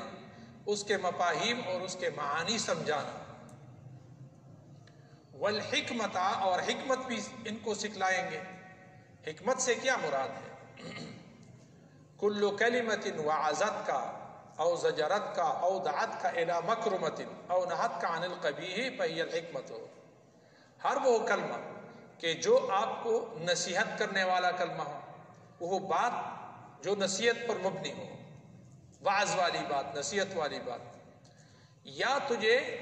ڈانٹے کسی چیز سے روکے او دعت کا الی مکرمت یا وہ بات کہ جو کسی عزت والے کام کی طرف آپ کو بلائے اور دعوت دے یا کسی قبیح چیز سے آپ کو بچائے. تو فہی الحکمت یہ حکمت ہے یہ دانشمندی ہے. تو پیغمبر کا ایک کام یہ بھی ہے کہ وہ لوگوں کو واضح اور نصیحت کریں گے بعض چیزوں سے منع کریں گے اور بعض چیزوں کا حکم دیں گے. بعض چیزوں پر ڈانٹیں گے، تو یہ حکمت ہے جو احادیث کی شکل میں حضور صلی اللہ علیہ وسلم نے یہ فریضہ سر انجام دیا ہے اور ہمارے پاس موجود ہے، محفوظ ہے۔ وَيُزَكِّيهِمْ، اور ان کا تزکیہ کرے گا، یہ پیغمبر ان میں بھیج دے کہ جو ان کا تزکیہ کرے۔ تزکیے سے کیا مراد ہے؟ یعنی تزکیہ کہتے ہیں زکا یزکی تزکیتاً، پاک کرنا۔ کس چیز سے پاک کرنا؟ یعنی ان کے خیالات کو پاک کرنا، ان کے عقیدے کو پاک کرنا، شرک کے، بت پرستی کے علائشوں سے، اور ان کے اخلاق اور ان کے کردار کو پاک کرنا۔ اور یہ کام حضور نبی اکرم صلی اللہ علیہ وسلم نے بدرجہ عتب کیا۔ تو یہ فرائض ہے نبوت کے جو اس آیت کے اندر بتلا دیے گئے۔ اِنَّكَ أَنْتَ الْعَزِيزُ الْحَكِيمُ، بے شک تو العزیز زبردست ذات ہے، طاقت والے ہیں، الحکیم حکمت والے ہیں۔ وَمَنْ يَرْغَبُ عَنْ مِلَّةِ إِبْرَاهِيمَ إِلَّا مَنْ سَفِهَ نَفْسَهُ وَلَقَدِ اصْطَفَيْنَاهُ فِي الدُّنْيَا وَإِنَّهُ فِي الْآخِرَةِ لَمِنَ الصَّالِحِينَ، اور کون ہے کہ جو اعراض کرتا ہے، روگردانی کرتا ہے، عن ملت ابراہیم، ابراہیم علیہ السلام کے مذہب اور طریقے سے، یعنی ملت ابراہیمی سے روگردانی نہیں کرتا، الا من سفہ نفسہ، مگر وہ کہ جس نے اپنے نفس کو احمق بنایا، الا من سفہ نفسہ، مگر یہ کہ اس نے اپنے آپ کو بیوقوفی میں ڈال دیا، جو بے وقوف بن گیا، جس نے اپنے آپ کو بے وقوف بنایا، کم عقل بنایا، تو وہی شخص ہے کہ جو ابراہیم علیہ السلام کے طریقے سے روگردانی کرے گا۔ تو جو بے وقوف نہیں ہے وہ ملت ابراہیمی سے روگردانی نہیں کرتا۔ وَلَقَدِ اصْطَفَيْنَاهُ فِي الدُّنْيَا، حالانکہ ہم نے تو یقیناً چن لیا تھا، منتخب کر لیا تھا ابراہیم علیہ السلام کو، فی الدنیا، دنیا میں، دنیا میں ہم نے ان کو برگزیدہ بنایا تھا، اعلیٰ مقام عطا کیا تھا۔ اب اس ابراہیم علیہ السلام کا جو طریقہ ہے وہ بہترین طریقہ ہے، تو جو مذہب اور جو طریقہ ابراہیم علیہ السلام کا ہے، جو ملت ابراہیمی ہے، وہی درست طریقہ ہے۔ وَإِنَّهُ فِي الْآخِرَةِ لَمِنَ الصَّالِحِينَ، اور بے شک ابراہیم علیہ السلام البتہ آخرت میں بھی نیکوکاروں میں سے ہے، صالحین میں سے ہے، شامل ہے۔ اِذْ قَالَ لَهُ رَبُّهُ أَسْلِمْ، اس وقت کو یاد کرو کہ جب کہا اس ابراہیم علیہ السلام کو اس کے رب نے اسلم، تابع فرمان ہو جائے، ہاں جی، اسلم تابع ہو جائے، اپنے آپ کو سپرد کر دے۔ قال اسلمت لرب العالمین، تو ابراہیم علیہ السلام نے کہا کہ میں اپنے آپ کو تابع کر لیتا ہوں، رب العالمین کے سامنے اپنے آپ کو تابع کر لیتا ہوں، اللہ کا فرمان بردار بن جاتا ہوں، رب العالمین کا فرمان بردار بن جاتا ہوں۔ میں اسلمت لرب العالمین، رب تعالی جو عالمین کا رب ہے اور پروردگار ہے، اس کے لیے میں اپنے آپ کو سپرد کرتا ہوں۔ وَوَصَّى بِهَا إِبْرَاهِيمُ بَنِيهِ وَيَعْقُوبُ، اور اسی ملت ابراہیمی کی وصیت کی تھی ابراہیم علیہ السلام نے، بنی ہی اپنی اولاد کو اور اپنے بیٹوں کو، وَيَعْقُوبُ، اور یعقوب علیہ السلام نے بھی، یا بنیہ، اے بیٹو اور اے میرے بچوں، اِنَّ اللَّهَ اصْطَفَىٰ لَكُمُ الدِّينَ، یقیناً چن لیا ہے اللہ تعالیٰ نے تمہارے لیے الدین، فَلَا تَمُوتُنَّ إِلَّا وَأَنْتُمْ مُسْلِمُونَ، سو تم ہرگز نہ مرنا الا مگر اس حال میں وَأَنْتُمْ مُسْلِمُونَ، کہ تم اس مسلمان ہو، تم تابعدار ہو۔ تو اسلام تمام انبیاء علیہ السلام کا دین تھا، اگرچہ شرائع مختلف تھے اور ان کے احکام میں اختلاف تھا، تو ایک الدین ہے جو دین اسلام ہے۔ یہ تمام انبیاء علیہ السلام کا ایک دین رہا ہے جو کہ دین اسلام ہے، اور اسی کو یہاں کہا گیا ہے کہ وَوَصَّىٰ بِهَا إِبْرَاهِيمُ بَنِيهِ وَيَعْقُوبُ، کہ ابراہیم علیہ السلام نے اپنی اولاد کو اسی کی وصیت کی تھی، ملت ابراہیمی کی وصیت کی تھی، اور دین توحید کی وصیت کی تھی، دین اسلام کی وصیت کی تھی۔ وَيَعْقُوبُ، اور اس کے بعد پھر یعقوب علیہ السلام نے بھی اس کی وصیت کی تھی۔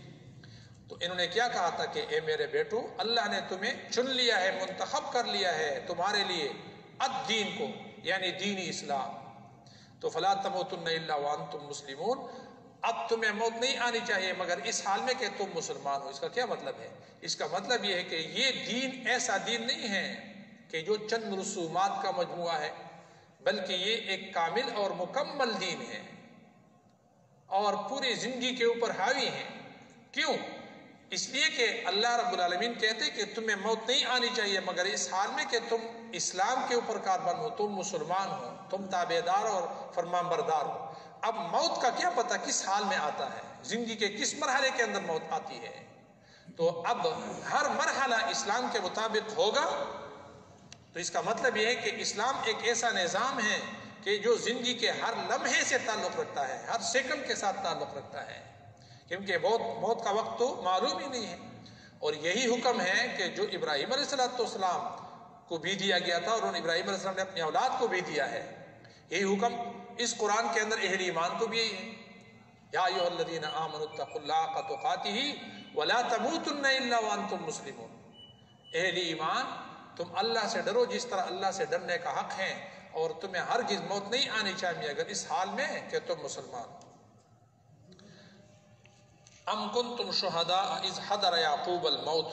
اذ قال لبنیہ ما تعبدون من بعدی، کیا تم ام کنتم شہداء، کیا تم حاضر تھے، تم موجود تھے، اس وقت کہ حضر یعقوب الموت، کہ جب یعقوب علیہ السلام کے موت کا وقت آیا، حالت نزع کی کیفیت آئی۔ اذ قال لبنیہ ما تعبدون من بعدی، کہ اس وقت انہوں نے کہا اپنی اولاد کو اور اپنے بیٹوں کو، ما تعبدون من بعدی، کہ تم کس کی بندگی کرو گے میرے جانے کے بعد، ما تعبدون من بعدی، کس کی بندگی کرو گے، کس طریقے پر عبادت کرو گے میرے جانے کے بعد۔ قالو، تو یعقوب علیہ السلام کے بیٹوں نے اور ابراہیم علیہ السلام کی اولاد نے تو یہ کہا تھا، نعبد الہک، ہم بندگی کریں گے تیرے خدا اور معبود کی، وَإِلَٰهَ آبَائِكَ ابراہیم، اور تیرے باپ ابراہیم علیہ السلام کے خدا کی اور معبود کی بندگی کریں گے، وَإِسماعیل، اور اسماعیل علیہ السلام کے رب کی اور الہ اور معبود کی بندگی کریں گے، وَإِسحاق، اور اسحاق علیہ السلام کے معبود کی بندگی کریں گے۔ اور وہ الہ کون تھا؟ الہًا واحدًا، کہ جو ایک خدا اور ایک معبود تھا۔ وَنَحْنُ لَهُ مُسْلِمُونَ، اور ہم سب اس کے لیے تابع ہیں، فرمان بردار ہیں اور مسلمان ہیں۔ یہ اصل میں اس لیے کہا جا رہا ہے کہ بنی اسرائیل یعقوب علیہ السلام کی اولاد ہے۔ اب یعقوب علیہ السلام کی اولاد یہود اور نصارہ، وہ کہتے ہیں کہ یہودیت سچا مذہب ہے یا نصرانیت سچا مذہب ہے، اور اسلام سے وہ انکار کرتے ہیں، محمد صلی اللہ علیہ وسلم جو دین پیش کیا تھا اس سے انکار کرتے ہیں۔ تو اللہ رب العالمین فرماتے ہیں کہ یعقوب علیہ السلام جب دنیا سے جا رہے تھے تو یعقوب علیہ السلام نے تو اپنے اولاد سے یہ بات کی تھی کہ تم کس کی بندگی کرو گے، جی ایک خدا کی بندگی کا ان سے عہد لیا تھا، اور یعقوب علیہ السلام کی اولاد نے تو یہ کہا تھا کہ ہم اس خدا کے اور اس ایک معبود کی بندگی کریں گے کہ جو ابراہیم علیہ السلام کا بھی خدا اور معبود ہے، اور ابراہیم علیہ السلام کے بیٹے اسماعیل علیہ السلام کے جو بڑے تھے، اور اسحاق علیہ السلام کا جو خدا ہے اس کی بندگی کریں گے۔ تو یعقوب علیہ السلام نے تو اپنے اولاد سے وعدہ لیا تھا، اور انہوں نے تو یہی کہا تھا، اور تم اپنے آپ کو یعقوب علیہ السلام کے اولاد ہونے کے ناطے سے اس کی طرف منسوب کرتے ہو، اور پھر کہتے ہو کہ نہیں مذہب وہ ٹھیک ہے کہ جو جس پر ہم ہیں، اور نبی علیہ السلام کو غلطی پر کہتے ہو، تو یہ بات غلط ہے۔ انہوں نے تو یہ وعدہ لیا تھا کہ ہم وَنَحْنُ لَهُ مُسْلِمُونَ، انہوں نے کہا تھا کہ ہم مسلمان ہیں، انہوں نے تو یہ نہیں کہا تھا کہ ہم یہودی ہیں یا نصرانی ہیں۔ تو یہودیت اور نصرانیت یہ تو بات کی ایجاد ہے، تم لوگوں نے ایجاد کر دیا ہے، اس کا تعلق اسلام سے نہیں ہے، نہ ابراہیم علیہ السلام سے یہودیت کا تعلق ہے، نہ نصرانیت کا تعلق ہے، اور نہ قریش مکہ جس مذہب کے شرکی مذہب کے اوپر ہے، اس کا بھی تعلق ابراہیم علیہ السلام کے ساتھ نہیں ہے، نہ یعقوب علیہ السلام کے ساتھ ہے۔ تو تم غلطی پر ہو۔ تلک امۃ قد خلت،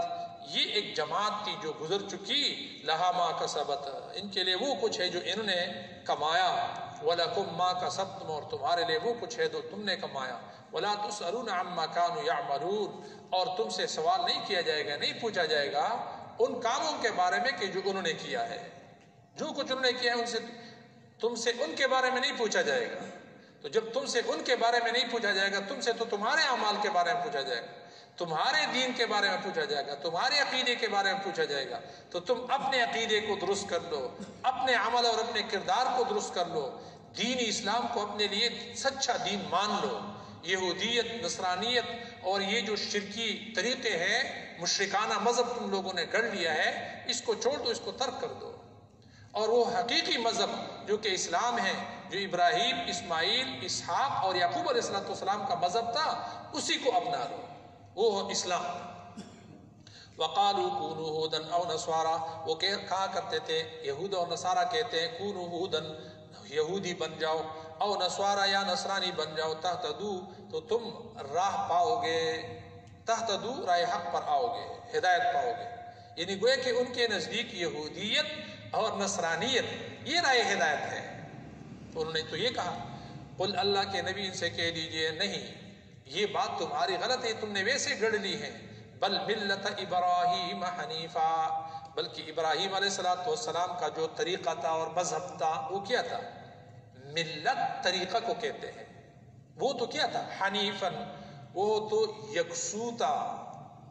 وہ تو باطل سے حق کی طرف مائل تھا، شرک سے توحید کی طرف مائل تھا. تو کیا کرو؟ اگر تم ملت ابراہیمی کو مانتے ہو تو پھر چاہیے کہ یہودیت اور نصرانیت کو چھوڑ دو. یہ سیدھا رستہ نہیں ہے، ہدایت اس میں نہیں ہے. ہدایت تو ملت ابراہیمی میں ہے، اور ملت ابراہیمی وہ تھا کہ جو توحید کے اوپر قائم تھا، جی، جو شرک پر نہیں تھا، اس میں شرک نہیں تھا. قل بالملت ابراہیم حنیفا وما کان من المشرکین، وہ مشرک نہیں تھے. تو جب ابراہیم علیہ السلام مشرک نہیں تھے تو تم نے کہاں سے یہ شرک کی مذہب گڑھ لیا ہے اور شرک کی طرف لوگوں کو دعوت دیتے ہو، اور شرک سے اللہ کے اس گھر کو تم نے بھر دیا ہے، بت پرستی سے بھر دیا ہے، اور اہل ایمان کو توحید سے اور اسلام سے اور حضور صلی اللہ علیہ وسلم کی کہ اتباع سے روک رہے ہو. وما کان من المشرکین، وہ تو مشرک نہیں تھا. قولو، کیا کہو؟ آمنا باللہ، یہ بات کہو، آمنا باللہ، ہم ایمان لائے اللہ پر، وما انزل الینا، اور اس پر کہ جو ہماری طرف نازل کی گئی ہے، اس کتاب پر ہم ایمان لاتے ہیں کہ جو ہماری طرف نازل کی، یا اس وحی پر کہ جو ہماری طرف اتاری گئی ہے. وما انزل الی ابراہیم، اپنے تنگ نظر نہ بنو، بلکہ اس پر ایمان لاؤ کہ جو نازل کیا گیا ابراہیم علیہ السلام کی طرف، و اسماعیل علیہ السلام، و اسحاق اور اسحاق علیہ السلام، و یعقوب علیہ السلام، والاسباط، اور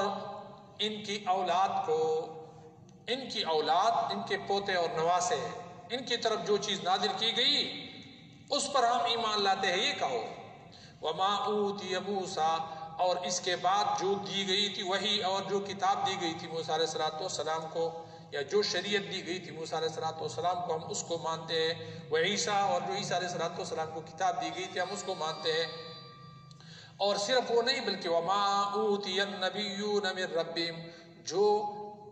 وحی اور جو کتابیں دی گئی تھی یا جو صحائف دیے گئے تھے انبیاء علیہ السلام کو، من ربہم، ان کے رب کی جانب سے. تو یہ کہا کرو، ایمان لانے کا جو طریقہ ہے اور جو تم کہتے ہو، جس کا اقرار تمہیں کرنی چاہیے، وہ یہ ہے کہ تم نے اپنے طور پر جو مذہب گڑھ لیا ہے اس کو چھوڑ دو، وسعت نظری پیدا کر لو. یعنی جو موسیٰ علیہ السلام پر ایمان لائے ہیں تو وہ یہ نہ کہہ دے کہ عیسیٰ علیہ السلام پر جو کچھ نازل ہوا ہم اس کو نہیں مانتے ہیں، یا محمد صلی اللہ علیہ وسلم پر جو کتاب نازل ہوئی اس کو نہیں مانتے ہیں. جتنی بھی اللہ رب العالمین کی طرف سے نازل ہونے والی کتابیں ہیں اور وہی انبیاء علیہ السلام پر نازل ہوئی ہیں، تو آپ اس پر ایمان لانے کی بات کرو اور اقرار کرو، یہ کہا کرو. اور ساتھ یہ بھی کہا لا نفرق بین احد منہم، کہ ہم ان میں سے کسی ایک میں جدائی اور تفریق نہیں ڈالتے ہیں. یعنی ہم یہ نہیں کہتے کہ اس میں فلان پر ہم ایمان لاتے ہیں، فلان پر ایمان نہیں لاتے ہیں، ہم اس میں جدائی نہیں ڈالتے. ونحن لہ مسلمون، اور ہم خالص اس اللہ کے لیے تابع دار ہے، خالص اللہ کے لیے ہم مسلمان اور تابع دار ہیں. اب اللہ فرماتے ہیں کہ فَإِنْ آمَنُوا بِمِثْلِ مَا آمَنْتُمْ بِهِ فَقَدْ اهْتَدَوْا، اگر وہ اسی طرح ایمان لائے جس طرح تم لائے ہو، تو یہ ہدایت پر ہے۔ فَإِنْ آمَنُوا سو اگر یہ لوگ ایمان لائے، بِمِثْلِ مَا آمَنْتُمْ، بِمِثْلِ میں یہ بات زائد ہے، تو زائد کا مطلب یہ نہیں ہوتا کہ یہ بے فائدہ ہے، فائدہ اس کا ہوتا ہے، لیکن اس کے بغیر بھی یہ مفہوم سمجھ آ جاتا ہے، بے مقصد نہیں ہے، یہ بات تاکید کے لیے، تاکید کا فائدہ دیتا ہے۔ تو فَإِنْ آمَنُوا سو اگر یہ لوگ ایمان لائیں، بِمِثْلِ مَا آمَنْتُمْ بِهِ اس طرح کا ایمان لائیں کہ جس طرح تم نے ایمان لائے ہیں، جن چیزوں کے اوپر تمہارا ایمان ہے یہ بھی اس طرح کا ایمان لاتے ہیں، تو فَقَدِ اهْتَدَوْا یہ رستہ پائیں گے، یہ ہدایت پر ہوں گے اور ہدایت پر آ جائیں گے۔ لیکن وَإِن تَوَلَّوْا اگر اس سے منہ پھیرے، فَإِنَّمَا هُمْ فِي شِقَاقٍ تو یہ ہٹ درمی میں پڑ گئے ہیں، فَإِنَّمَا سو یقیناً ہم یہ لوگ فی شقاق ہٹ درمی میں ہیں، ہٹ درمی میں پڑ گئے ہیں۔ تو یہ کون مراد ہے کہ اگر یہ ایمان لاتے ہیں اس طرح کا کہ جس طرح تم ایمان لائے ہو؟ یہ صحابہ کرام رضوان اللہ تعالی علیہ اجمعین کو اشارہ ہے کہ صحابہ کرام کی طرح اگر ایمان لائیں گے تو ان کا ایمان مقبول ہوگا، ورنہ ان کا جو ایمان ہے یہ مشرکانہ ایمان، یہ اللہ تعالیٰ کو قبول نہیں ہے۔ شرک کے طریقے پر جس طرح یہ کہتے ہیں کہ اللہ کو بھی مانتے ہیں، اللہ کے ساتھ بتوں کو بھی مانتے ہیں، جی حبل کو بھی مانتے ہیں، لات اور منات اور عزا کو بھی مانتے ہیں، یہ ایمان نہیں، یہ اللہ کو قبول نہیں ہے۔ اگر یہ ایمان لائیں لیکن اس طرح کا ایمان لائیں، بِمِثْلِ مَا آمَنْتُمْ بِهِ جس طرح کا ایمان تم لائے ہو، تو فَقَدِ اهْتَدَوْا راہ پائیں گے۔ لیکن اگر وہ اعراض کرتے ہیں، منہ پھیرتے ہیں، اس طرح کا ایمان نہیں لاتے ہیں، جی جس طرح صحابہ کرام ایمان لائے ہیں، حضرت ابوبکر صدیق، حضرت عمر، حضرت عثمان، حضرت علی اور دیگر صحابہ کرام جس طرح ایمان لائے ہیں اس طرح کا ایمان نہیں لاتے ہیں، تو پھر یہ رائے حق پر نہیں ہے، ہدایت پر نہیں ہے، جی کیونکہ اس میں تو کن لوگوں کو اشارہ ہے؟ اللہ کے نبی کے ساتھ موجود لوگ کون تھے کہ جن کے ایمان کے بارے میں بات کی جا رہی ہے کہ اس طرح کا ایمان لاؤ؟ حضور نبی اکرم صلی اللہ علیہ وسلم نے فرمایا تھا نا کہ ما انا علیہ واصحابی، جس رستے پر میں چلا ہوں اور میرے صحابہ کرام چلے ہیں یہی سیدھا رستہ ہے۔ تو فرمایا کہ اگر اس سے یہ منہ پھیرے، اعراض کرے، فإنما هم فی شقاق تو یہ ضد میں پڑے ہوئے ہیں، ہٹ درمی میں پڑے ہوئے ہیں، اختلاف میں ہیں، دور کے اختلاف میں۔ فَسَيَكْفِيكَهُمُ اللَّهُ سو عن قریب اللہ رب العالمین ان کے مقابلے میں آپ کے لیے کافی ہو جائے گا۔ فَسَيَكْفِيكَ سو یقیناً کافی ہیں آپ کے لیے، ہم ان کے مقابلے میں، اللہ تعالی۔ یعنی کیا مطلب ہے؟ پھر ان لوگوں کے طاقت کو، ان کی قوت کو، ان کی کثرت کو، ان کی نفری کو، ان کے قوموں اور نسلوں کو، ان کے مملکتوں کو، بادشاہتوں کو نہ دیکھو، چھوڑ دو۔ جی ایمان لاتے ہیں اس طرح کا ایمان جس طرح صحابہ کرام نے لایا ہے اور آپ کے ساتھی بن جاتے ہیں تو یہ راہ راست پر ہیں، اور اگر نہیں ہیں تو پھر ان کی پرواہ نہیں کرنا، ان کی کوئی پرواہ نہیں کرنا۔ فَسَيَكْفِيكَهُمُ اللَّهُ پھر آپ کے لیے کافی ہے، ان کے مقابلے میں اللہ کافی ہے، بس ان کی پھر کوئی ضرورت نہیں ہے۔ چاہیے کہ ایمان لائیں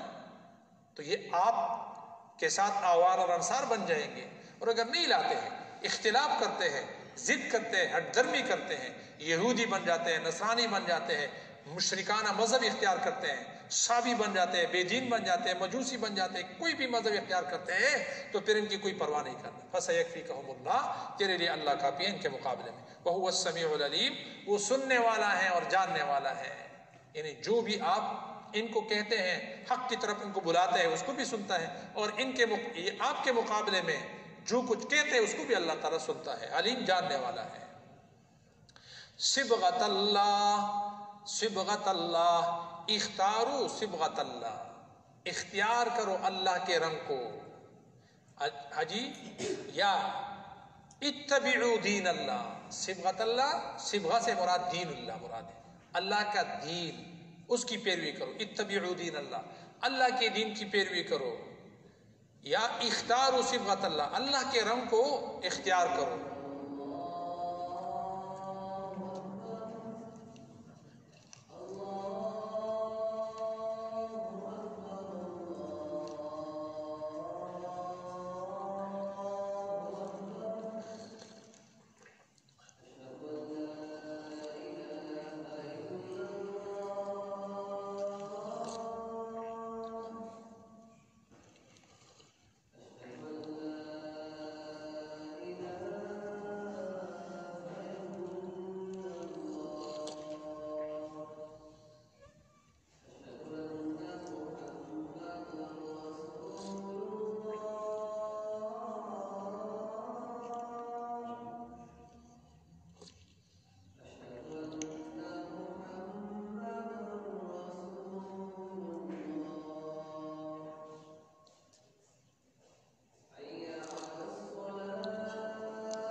کہ صبغت اللہ، اختار و صبغت اللہ یہ بھی ہو سکتا ہے، اتبعوا دین اللہ یہ بھی تفسیر کی گئی ہے، تعویل کی گئی ہے، یا اس کا مطلب یہ ہے کہ نحن صبغنا صبغت اللہ، ہم نے اللہ کا رنگ اپنے اوپر چڑھا لیا، کیا ہم نے اللہ کا رنگ اختیار کر لیا، یہ بھی ہو سکتا ہے، کیونکہ آگے بقیہ جو آیت کا آخر ہے وہ بھی اسی طرح ہم کے معنی میں ہے، تو یہ تینوں تراکیب درست ہو سکتے ہیں۔ اصل میں مسیحیت سے پہلے یہودی رسم تھا کہ جو شخص مذہب میں داخل ہوتا تو ان کو غسل دیتے تھے، اور ان کا مطلب یہ ہوتا تھا، یہودی کہا کرتے تھے کہ یہ غسل ہم نے اس لیے دیا ہے کہ یہ اب گناہ سے پاک ہو گیا ہے۔ تو یہودیت سے یعنی مسیحیت سے پہلے یہ عادت تھی یہودیوں کی۔ پھر جب مسیحی آ گئے، عیسائی لوگ آ گئے، تو یہی چیز انہوں نے بھی اختیار کی، اس کو بپتسمہ کا قانون کہتے ہیں، استباق، کہ مذہب میں داخل ہونے والوں کو دیا جاتا تھا کہ جو شخص نیا نو ان کے اس میں مذہب میں داخل ہو جاتا تو اس کو، اور اسی طرح بچوں کو، کہ سونے کا پانی اور پانی میں ملا کر اس میں اس بچے کو غوطہ دیتے تھے یا اس سے نہلاتے تھے، اور مقصد یہ تھا کہ اب یہ صحیح عیسائی بن گیا، یہ صحیح مسیحی بن گیا، تو یہ مصنوعی رنگ چڑھاتے تھے۔ تو اللہ رب العالمین نے اہل ایمان کو حکم دیا کہ اصبغوا صبغۃ اللہ، تم اپنے آپ کو اللہ کے رنگ میں رنگ دو، یعنی اللہ کے رنگ سے مراد کیا ہے؟ اللہ کے دین کا رنگ اپنے اوپر چڑھاؤ، شریعت کا رنگ اپنے اوپر چڑھاؤ۔ یہ تو مصنوعی طور پر اپنے اوپر دوسرے رنگ چڑھا رہے ہیں نا، یہودیت کا، مسیحیت کا رنگ چڑھا رہے ہیں، تو یہودیت اور مسیحیت یہ بجائے اور ہم خالص اسی کے بندگی کرنے والے ہیں، وَنَحْنُ لَهُ عَابِدُونَ، اور ہم صرف اور صرف اسی کی بندگی اور پرستش کرنے والے ہیں۔ قل کہہ دیجئے أَتُحَاجُّونَنَا فِي اللَّهِ وَهُوَ رَبُّنَا وَرَبُّكُمْ، ان لوگوں سے کہہ دے کہ تم ہمارے ساتھ لڑ رہے ہو، بحث کرتے ہو فی اللہ، اللہ کے بارے میں، وَهُوَ رَبُّنَا وَرَبُّكُمْ، جبکہ وہ ہمارا بھی پروردگار ہے، تمہارا بھی پروردگار ہے۔ ہاں جی، أَتُحَاجُّونَنَا فِی اللَّهِ اے فی سبیل اللہ، اللہ کی راہ میں آپ ہمارے ساتھ بحث کرتے ہیں، جھگڑتے ہیں، جبکہ وہ ہمارا پروردگار بھی ہے، تمہارا بھی رب ہے، تو اس میں لڑائی کی کیا بات ہو گئی ہے؟ وَلَنَا أَعْمَالُنَا، ہمارے لیے ہمارے اعمال ہے، وَلَكُمْ أَعْمَالُكُمْ، تمہارے لیے تمہارے اعمال ہے، وَنَحْنُ لَهُ مُخْلِصُونَ، اور ہم تو صرف اور صرف اسی کے لیے بندگی کو خالص کرنے والے ہیں۔ مخلصون، اخلاص کرنے والے ہیں، کیا مطلب؟ سعید بن جبیر رحمہ اللہ کہتے ہیں کہ انسان اپنے دین میں مخلص ہو، اس کا مطلب یہ ہے کہ اللہ کے سوا کسی کو شریک نہ ٹھہرائے اور اپنے عمل کو خالص اللہ کے لیے کرے، لوگوں کے دکھلاوے کے لیے نہ کرے، لوگوں سے مدح، تعریف اور شکر کا جذبات دل کے اندر نہ ہو، تو یہ اخلاص شمار ہوگا، اور ایسی عبادت اللہ کو مقبول ہے۔ اسی لیے کہا کہ وَنَحْنُ لَهُ مُخْلِصُونَ، ہم تو اپنے صرف اور صرف اسی کے لیے اخلاص کرنے والے ہیں، یعنی اپنی عبادت کو خالص اسی کے لیے کرنے والے ہیں، اللہ تعالیٰ کے لیے، اس میں کسی اور قسم کی کوئی علائش شامل نہیں ہے، ہم صرف اور صرف اسی کی بندگی کرنے والے ہیں۔ ام تقولون ان ابراہیم و اسماعیل و اسحاق و یعقوب والاسباط وکانوا هودا ونصارا، کیا تم کہتے ہو، یہ بات کرتے ہو کہ ابراہیم، اسماعیل، اسحاق، یعقوب علیہ السلام اور ان کی اولاد کانوا هودا ونصارا، یہودی یا نصرانی تھے؟ ہاں جی، قل کہہ دیجئے اللہ کے نبی انتم اعلم ام اللہ، کیا تم زیادہ بہتر جانتے ہو یا اللہ بہتر جانتا ہے؟ یعنی یہ تم اللہ تعالیٰ کو خبردار کر رہے ہو، اللہ کو پتہ نہیں تھا، اللہ کو پتہ نہیں ہے، اور تم اس کو بتا رہے ہو کہ ابراہیم، اسماعیل، اسحاق، یعقوب اور ان کی اولاد یہودی تھے یا نصرانی تھے؟ وہ تو نہ یہودی تھے نہ نصرانی تھے، نہ انہوں نے یہودیت کی طرف بلایا نہ نصرانیت کی طرف بلایا تھا، تو یہ تم کہاں سے کہتے ہو؟ قل کہہ دیجئے انتم اعلم ام اللہ، کیا تم زیادہ جانتے ہو کہ اللہ زیادہ جانتا ہے؟ ومن اظلم ممن کتم شہادۃ عنده من اللہ، یہ لوگ، ان کے جو علماء تھے ان کو پتہ تھا، وہ سمجھتے تھے کہ یہ یہودیت اور نصرانیت اگر مسلمان ان سے پوچھ لیتے تو وہ کبھی بھی نہیں بتاتے،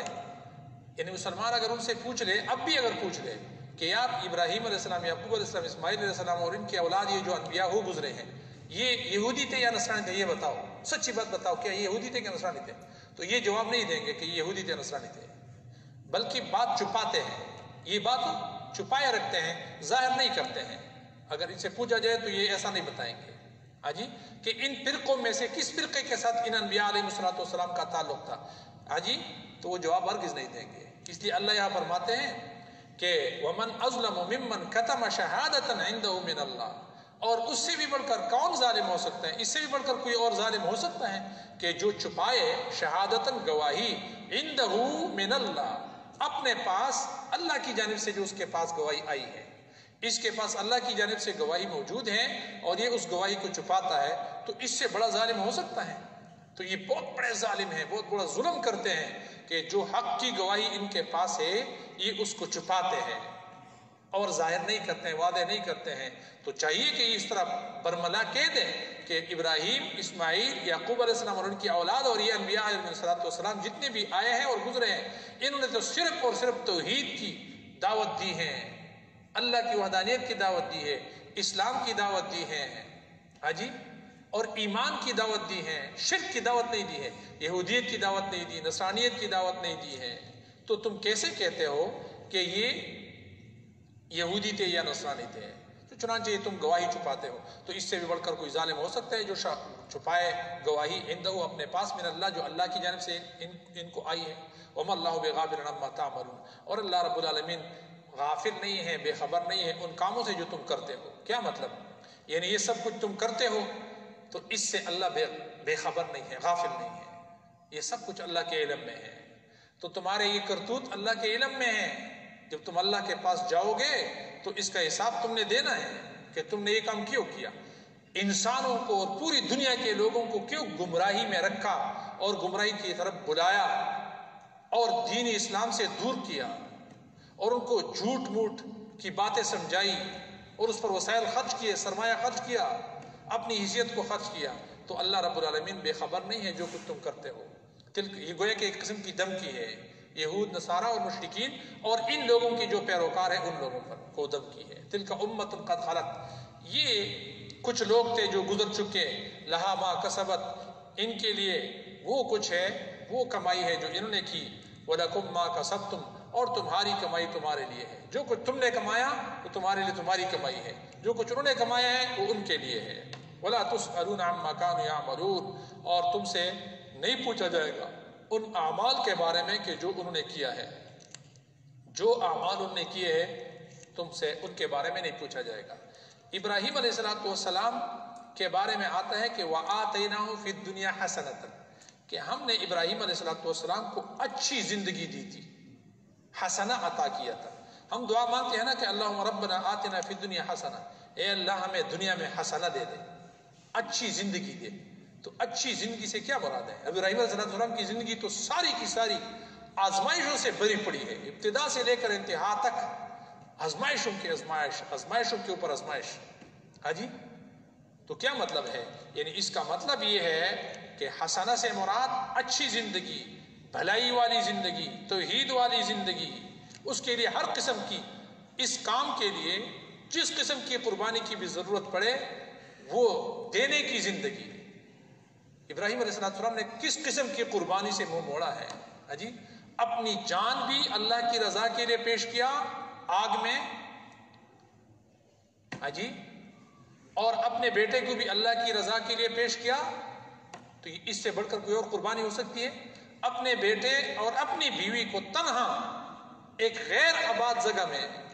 چھوڑ دیا کہ نہیں چھوڑ دیا؟ تو یہ ساری زندگی تو آزمائش کی زندگی ہے، تو اس کو حسنہ کہتے ہیں۔ آپ اور ہم حسنہ کسی اور چیز کو سمجھتے ہیں کہ شاید بہت زیادہ سہولت ہو، سہولیات ہو اور خوشیاں ہوں، سکون ہو، کوئی ٹینشن نہ ہو، کوئی تکلیف نہ ہو تو یہ حسنہ ہے۔ نہیں نہیں، اس کو حسنہ نہیں کہتے ہیں۔ اللہ کی بندگی کے اوپر قائم رہنا حسنہ ہے اور اس کے مطابق زندگی بسر کرنا یہ حسنہ ہے۔ اس میں آزمائشیں آتی ہیں، اللہ کے دین کے اوپر ڈٹ جانا، ثابت قدم رہنا یہ حسنہ ہے۔ تو ابراہیم علیہ السلام نے کسی بھی تکلیف سے منہ نہیں موڑا اور اسی کے بارے میں انہوں نے کہہ دیا کہ وَآتَيْنَاهُ فِي الدُّنْيَا حَسَنَةً، ہم نے ابراہیم علیہ السلام کو دنیا میں حسنہ عطا کی۔ وہ حسنہ کیا چیز تھی؟ یہی تھی۔ تو اللہ رب العالمین ہمیں بھی اسی طرح کی زندگی نصیب فرمائے کہ ہم اللہ کے دین کے ساتھ جڑے رہیں، دین اسلام کے ساتھ ہماری محبت ہو، شرک سے ہمارے دلوں کے اندر نفرت ہو، مشرکانہ مذہب سے، یہودیت اور نصرانیت سے کہ جس کے یہ دائی بن گئے ہیں اور پوری دنیا کے اوپر یہودیت اور نصرانیت کو سوار کر رہے ہیں، ہم اس کے چال میں نہ آنے والے بن جائے اور اللہ کے دین کے مخلص بندے بن جائے، خالص بندگی صرف اور صرف اللہ کے لیے کرنے والے بن جائے۔ اللہ تعالیٰ مجھے بھی اور آپ کو ان باتوں پر عمل کرنے کی توفیق عطا فرمائے۔ وآخر دعوانا الحمدللہ رب العالمین۔ ویسے یہ جو ہے نا، اب میں نے اندازہ لگایا ہے آج 11واں دن ہے، تو 40 دن بنتے ہیں نا تقریباً، یا 39 دن بنتے ہیں، تو اس میں ابھی شاید یہ کتنے رکوع ہو گئے ہیں؟ 12-13 رکوع ہو گئے ہیں، ہاں نہیں 12 رکوعات، 114 رکوعات ہے نا، تو 114 رکوعات کو بقیہ دنوں پر ہم نے تقسیم کرنا ہے، کم از کم 3 رکوع یا 103 رکوع یہ روزانہ اگر ہوں گے تو اس کو ہم ختم کر سکیں گے، بصورت دیگر ختم نہیں کر سکیں گے۔ تو انشاءاللہ ہم کوشش کرتے ہیں کہ اللہ تعالیٰ توفیق دے اور اللہ تعالیٰ ہمارے اس سعی کو قبول بھی فرمائے اور صرف اپنی رضا کے لیے اس سعی کو بنائیں۔ تو آپ بھی کوشش کریں کہ خود بھی یہاں تشریف رکھا کریں، پابندی کے ساتھ بیٹھا کریں۔ دیکھیں یہ اللہ کا کلام ہے اور اس کا عظیم اجر ہے، اللہ نے ہمیں ایک موقع عطا کیا ہے اور یہ 1 گھنٹہ یا 100 گھنٹے کی کلاس بنتی ہے، تو اس میں آپ ٹائم نکالا کریں، عام لوگ بھی یہاں بیٹھا کریں، جو لوگ عام لوگ ہیں جو مطلب ترجمے کو نہیں بھی سمجھتے تب بھی یہ ان کے لیے مفید ہے، یہاں بیٹھنا بھی یہ باعث سعادت ہے۔ اور یہ وہ مجلس ہے کہ اس مجلس میں دور بیٹھنے والا شخص بھی کہ جو اس کے لیے آیا نہ ہو، کسی اور غرض کے لیے آیا ہو، نماز کے لیے آیا ہو اور سن لے اور وہاں دور جا کر بیٹھ جائے دروازے کے قریب کہ میں اس مجلس میں شریک بھی نہیں ہوں، تو وہ بھی محروم نہیں ہوتا، حدیث میں ہے نا کہ وہ بھی محروم نہیں ہے۔ اللہ رب العالمین اعلان کرتا ہے کہ یہ ایسی محفل ہے اور ایسی مجلس ہے کہ اس سے وہ شخص بھی لا یشقى جلیسہ، اس میں بیٹھنے والا کوئی بھی شخص محروم نہیں رہتا۔ تو ہمیں چاہیے کہ اس میں ہم رغبت رکھے، دلچسپی رکھے اور اللہ کا حکم سمجھ کر اس کو وقت دے، ٹائم دے، اہمیت بھی دے، یہ ہماری ضرورت ہے۔ اللہ تعالیٰ مجھے بھی اور آپ کو بھی ان باتوں پر